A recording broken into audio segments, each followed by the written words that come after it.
Assalamualaikum warahmatullahi wabarakatuh. Alhamdulillahilladzi arsala rasulahu bil huda wa dinil haq liyuzhirahu 'alad dini kullihi wa kafa billahi syahida. Asyhadu an la ilaha illallah wahdahu la syarikalah wa asyhadu anna Muhammadan 'abduhu wa rasuluhu la nabiyya ba'dah. Allahumma salli wa sallim wa barik ala nabiyyina Muhammadin wa ala alihi wa sahbihi ajma'in. Wa qala Allah ta'ala fi kitabihil karim, ya ayyuhallazina amanu taqullaha haqqa tuqatih wa la tamutunna illa wa antum muslimun, amma ba'd. Para alim ulama, para ustadz, para sesepuh yang senantiasa saya hormati, bapak-bapak dan ibu-ibu jamaah Masjid An-Nur yang dirahmati Allah Subhanahu wa taala. Alhamdulillah, kita bersyukur kepada Allah Subhanahu wa taala pada pagi hari ini diperkenankan oleh Allah Subhanahu wa taala untuk berada di tempat yang terbaik, yaitu rumah Allah Subhanahu wa taala, Masjid An-Nur yang kita cintai ini, dalam rangka bersama-sama melakukan ketaatan kepada Allah Subhanahu wa taala. Kita senantiasa berupaya dan berusaha serta memohon dan berdoa kepada Allah semoga kita diberikan keistiqomahan oleh Allah Subhanahu wa taala di atas hidayah dan senantiasa menjadi hamba-hamba Allah yang taat kepadanya, dan itu semua tidak berakhir kecuali dengan berakhirnya kehidupan kita di dunia ini. Semoga kita senantiasa berada di atas iman dan Islam dan tidak meninggal dunia kecuali di atasnya. Bapak Ibu jamaah sekalian yang dimuliakan Allah Subhanahu wa taala, pagi hari ini sebagai tema selingan dari kajian kita di Masjid An-Nur ini, kita membahas isu yang sedang ramai dibahas oleh kaum muslimin pada hari ini, yaitu perang antara Iran dengan Israel, di mana tentunya pada hari ini setiap ada kejadian atau fenomena apapun, kita jarang menjumpai kaum muslimin termasuk tokoh-tokohnya sepakat dalam suatu kejadian. Di sana memang masih terbuka lebar pandangan-pandangan yang berbeda, pendapat-pendapat yang berbeda. Dan disinilah pentingnya kita untuk lebih teliti dalam menerima setiap berita, kemudian selalu bersikap bijak dan selalu mengedepankan adanya ukhuwah, persatuan di antara kaum muslimin. Kejadian apapun pada hari ini, dengan derasnya informasi kepada kita melalui sosial media dan lain-lainnya, sehingga menimbulkan pandangan-pandangan yang berbeda-beda. Bahkan pada hari ini dengan mudahnya kita mengakses berbagai macam sosial media, sehingga siapapun bisa berbicara. Bahkan orang-orang yang mungkin sebenarnya bukan kapasitas pada hal tersebut juga angkat bicara, sehingga ini cukup meramaikan dunia maya, khususnya kalau dunia nyata tidak sehebat di dunia maya. Maka Bapak Ibu jamaah sekalian, apapun yang saya sampaikan juga adalah sebuah pandangan yang mungkin berbeda atau bahkan sama dengan Bapak Ibu jamaah sekalian yang dimuliakan Allah Subhanahu wa taala. Bapak Ibu yang dimuliakan Allah Subhanahu wa taala, bila kita bagi kaum muslimin pada hari ini, ada beberapa pandangan terkait masalah perang antara Israel dengan Iran pada hari ini. Yang pertama, sebagian dari kaum muslimin pada hari ini, karena memang sebagai seorang muslim kita pun semuanya sepakat ya, senang sekali jika Israel itu hancur. Pasti kita sepakat dalam hal ini. Namun ada sebagian dari saudara-saudara kita yang sangat mendukung Iran, dan dukungan ini sangat totalitas, ya. Dukungan yang bukan sekedar senang ketika Iran menyerang Israel, tapi saya perhatikan di sosial media banyak sekali yang begitu mendewa-dewakan, mengeluh-elukan Iran, terutama tokohnya yaitu Ali Khomeini. Dan ini fenomena yang terjadi pada hari ini, bahkan di dunia maya khususnya, dukungan yang deras mengalir dari seluruh dunia Islam khususnya kepada tokoh yang satu ini, termasuk juga kepada Iran secara umum. Kemudian sebagian lainnya lagi, pendapat atau pandangannya justru kebalikan dari yang pertama. Mereka masih tetap kekeh dengan pandangan bahwa Iran dengan Israel adalah berteman baik, bahkan bersaudara, dan ini adalah hanya sandiwara. Ini juga ada pandangan yang seperti itu. Bapak Ibu jamaah sekalian yang dimuliakan Allah Subhanahu wa Ta'ala, mari kita lebih hati-hati dalam menilai sesuatu. Kita memang upayakan jika memang informasi belum lengkap, kemudian juga data-data belum valid, maka setidaknya kita lebih hati-hati dalam menyimpulkan sebuah kejadian atau sebuah perkara.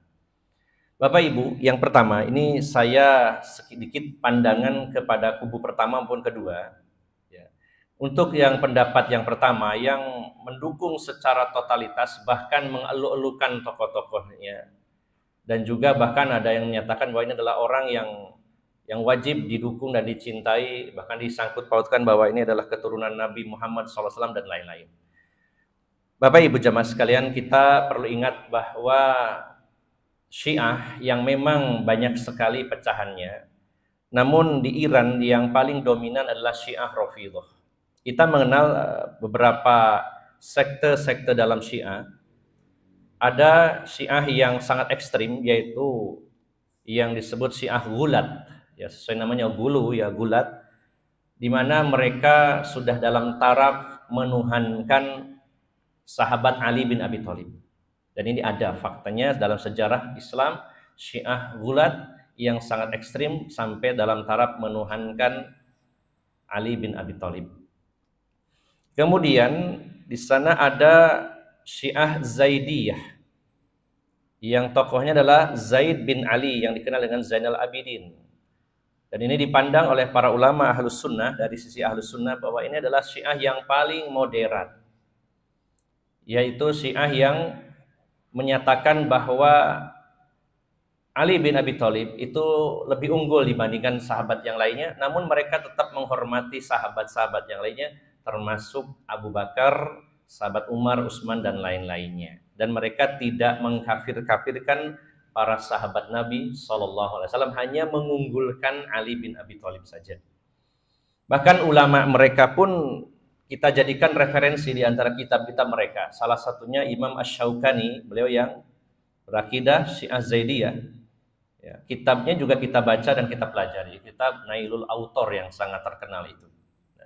Kemudian di antara Syiah yang paling besar, dan ini yang didukung oleh negara Iran, adalah Syiah Imamiyah, atau ada yang menamakannya Syiah Rafidhah atau Syiah Isna Asyariyah, yaitu Syiah yang mempercayai adanya 12 imam. Imam pertamanya adalah Ali bin Abi Thalib, dan 11 imam sudah muncul, tinggal satu imam lagi yang mereka tunggu-tunggu. Ya, mereka meyakini bahwa akan muncul di akhir zaman dari Gua Sardeb menurut versi mereka. Syiah Imamiyah atau Rafidhah inilah yang sekarang yang paling kuat dan paling mendominasi di dunia, dan mereka mengkafirkan hampir seluruh para sahabat Nabi SAW. Karena mereka meyakini bahwa Rasulullah SAW berwasiat pengganti beliau adalah Ali bin Abi Thalib. Namun karena yang menjadi khalifah setelah Rasulullah adalah Abu Bakar, kemudian Umar dan Utsman, maka mereka menganggap ketiganya telah berkhianat dan melakukan kekufuran. Kemudian para sahabat yang mendukung ketiga khalifah itu pun akhirnya sama dipukul rata sebagai orang yang kafir atau keluar dari Islam. Ini pandangan Syiah Rafidhah, Dan di sana masih ada Syiah-Syiah yang lainnya, seperti Syiah yang sangat besar di Suriah, yaitu Syiah Nusairiyah, kemudian juga di Yaman ada Hausiyah, dan masih banyak sekte-sekte yang lainnya. Bapak Ibu jamaah sekalian yang dimuliakan Allah Subhanahu wa taala. Bila kita membaca dan merujuk kitab para ulama, termasuk juga buku-buku yang diterbitkan di Indonesia, termasuk yang diterbitkan oleh MUI dan juga Kementerian Agama, sudah lama buku ini terbit, kita bisa membaca kembali bagaimana akidah dan pemahaman orang-orang Syiah, terutama Syiah Rafidhah. Nah, maka Bapak Ibu jamaah sekalian yang dimuliakan Allah Subhanahu wa taala, kita tidak tahu pasti, terutama saya pribadi, berapa persen di Iran ini yang berakidah Syiah Rafidhah, yang Zaidiyah dan yang lain-lainnya. Saya tidak punya data tentang ini. Namun yang paling menonjol memang yang hari ini besar di dunia ini adalah Syiah Rafidhah ini, yaitu Syiah Imamiyah. Maka Bapak Ibu jamaah sekalian, kita betul-betul harus hati-hati ya dengan akidah Syiah ini yang sangat merusak sekali Islam. Bahkan untuk Rafidhah ini, Imam Sufyan Ats-Tsauri dan juga banyak ulama-ulama terdahulu. Imam Sufyan Ats-Tsauri ini termasuk ulama dari kalangan tabi'ut tabi'in. Beliau dengan tegas menyatakan bahwa Syiah Rafidhah adalah kafir, keluar dari Islam. Ini tentunya pelajaran lama yang perlu kita kaji ulang tentang akidah Syiah. Namun Bapak Ibu jamaah sekalian, mungkin ada yang berpikir bahwa sekarang bukan saatnya lagi membahas tentang itu, membahas tentang akidah. Ya, karena sekarang situasinya perang dan kita senang dengan adanya Iran yang muncul sebagai pahlawan dalam tanda kutip yang membela Palestina seolah-olah begitu. Nah, namun Bapak Ibu jamaah sekalian yang dimuliakan Allah, ini baru satu fakta, satu data tentang akidah Syiah itu sendiri. Karena masih ada bukti-bukti dan data-data lain yang perlu kita pertimbangkan. Kalau kita mau membaca sejarah dengan jujur, sejak lama ya, Israel dengan Iran ini memang memiliki kerjasama yang sangat kuat. Mungkin Bapak Ibu pernah mendengar dan membaca sejarah bagaimana Israel memasok dan menjual senjata besar-besaran ke Iran dulu, terutama pada tahun 80 sampai 85. Bahkan pernah pesawatnya nyelonong masuk ke langit Rusia dan ditembak jatuh oleh pemerintah Rusia sehingga ditemukan di puing-puing itu senjata yang sangat banyak, dan sebagiannya waktu itu adalah senjata hasil rampasan dari kaum muslimin Palestina yang ya kita katakan senjata second yang dijual ke Iran.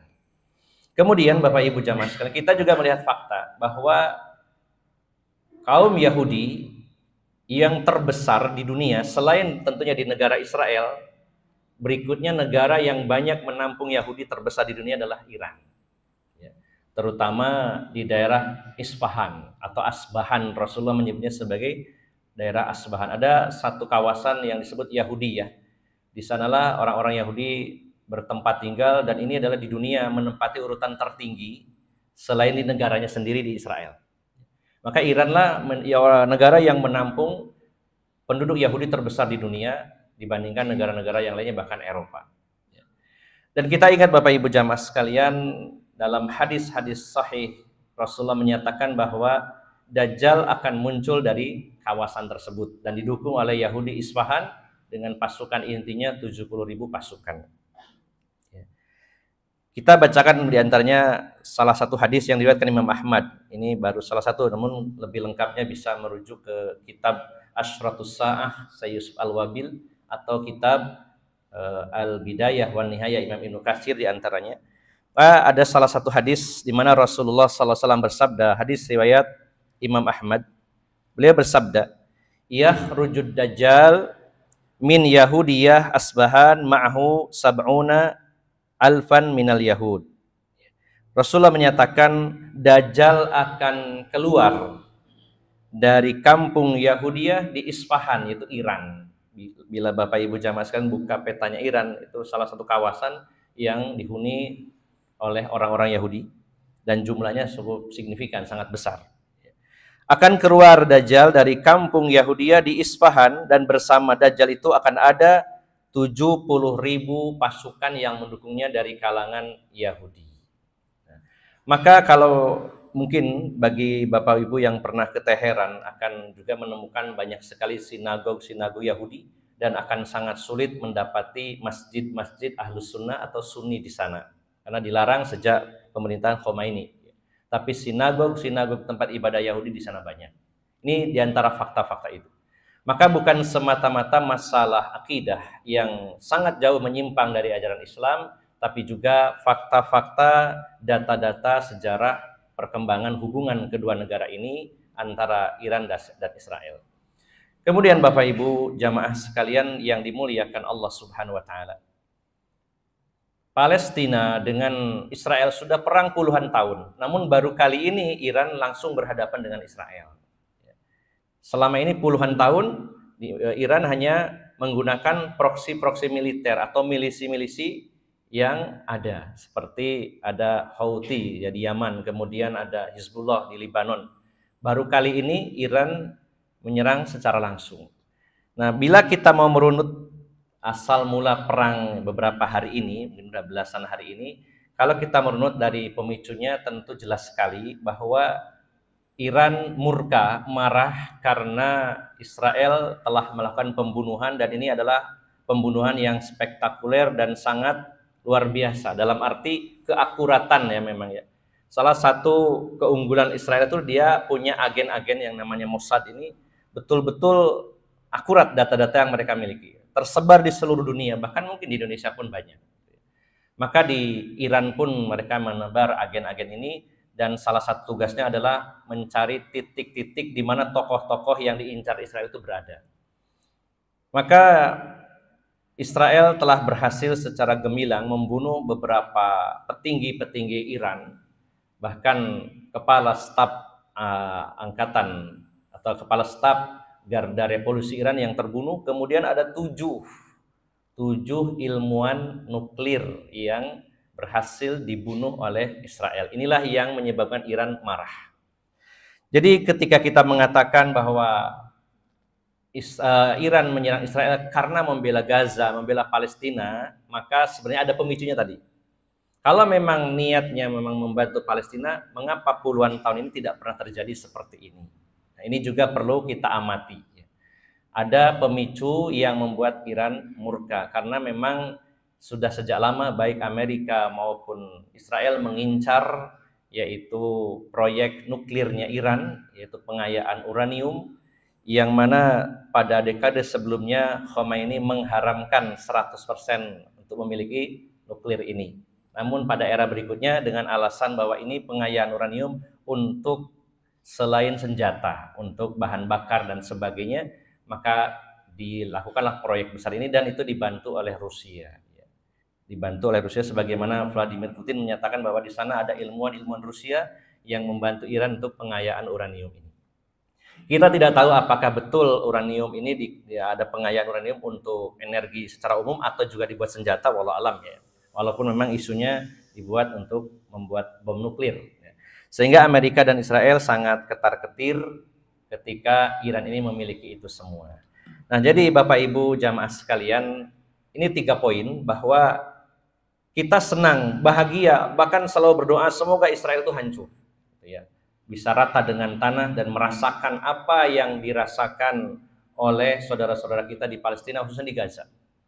Bahkan kita menontonnya itu juga sangat senang ya, bahagia melihat rudal-rudal balistik, rudal-rudal hipersonik ya yang jatuh di Tel Aviv, di Haifa dan lain-lainnya.